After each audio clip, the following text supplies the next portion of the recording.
contrast, right? Contrast, space, and design. That's three very powerful ideas. So now there's different, and then let us say the color relationships. So there's two basic ways to go with the colors, pretty much. Even when we're talking about light and dark and warm and cool, you still have analogous relationships. In other words, these colors are close together, right? So they're analogous.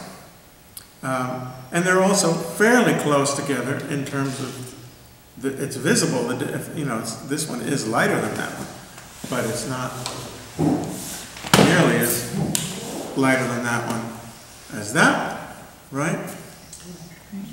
So there's degrees. So then you can begin to see these actually link up as one thing, whereas this becomes something different, right? So you've got all these different ways of making contrast. Whereas if I use this in the yellow, then it's just the opposite. This is close to the yellow. The white and yellow are close. Whereas if I use this color in there, it's a huge contrast. See the difference? This is, this is as close as I can come to answering the question that you're asking for. This is actually consciously what I'm thinking about.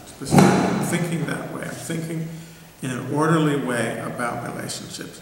Now there are times when it becomes intuitive, but it's still the same process.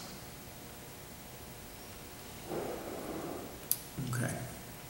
Because much of it is intuitive. Mm-hmm. I suspect much of it is intuitive. No. And that separates the so-called good artists from No. You had to learn it at some point. It starts out being intuitive, and then you go as far as the intuitive can take you, which is only so far and no further. And then you either become knowledgeable or you get stuck, because the intuition is not enough.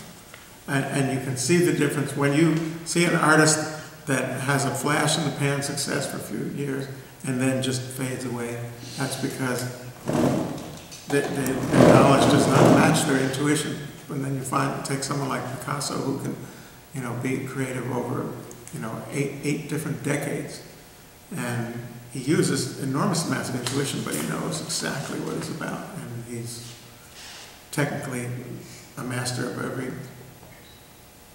conceivable, intellectual, and conceptual aspect of what he's doing. So that's what's necessary to be what I call a complete artist. And also, it keeps you out of trouble.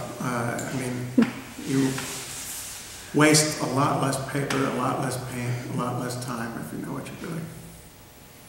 So, and that's why people theoretically go to art school. Okay, so, and under the best circumstances, it works. So yeah, so that's what I'm trying to show you, is how to actually relate. So and just to be aware, so here I'm adding a color which is somewhat analogous. It's in the same area as that green, the olive green, but it's very neutral. It's a very neutral color because it has all 3 primaries in it. It has red, blue, and yellow. It's a brownish color. And it looks a lot browner there than it does here, doesn't it? Mm-hmm. And that's just, that's what happens when you put colors next to other colors. What was your thinking when you did that? I thought it would be beautiful. I thought it would be a nice combination of colors. There's only 2 ways to go. Either it's going to unite and link up, or it's going to contrast. That's what I showed you here. This links up, this contrast. That links up. Now, but if I go and put something that is closer to it, like this, then it will make it, because everything is relative, then this links up, then that becomes more of a link, and this becomes more of a contrast, right? But if I take something that's more high contrast, even this should be a little higher in contrast, isn't it? Yeah, a little bit. This is only a little bit. But it's enough to make that disappear and push it Yeah. out of the way.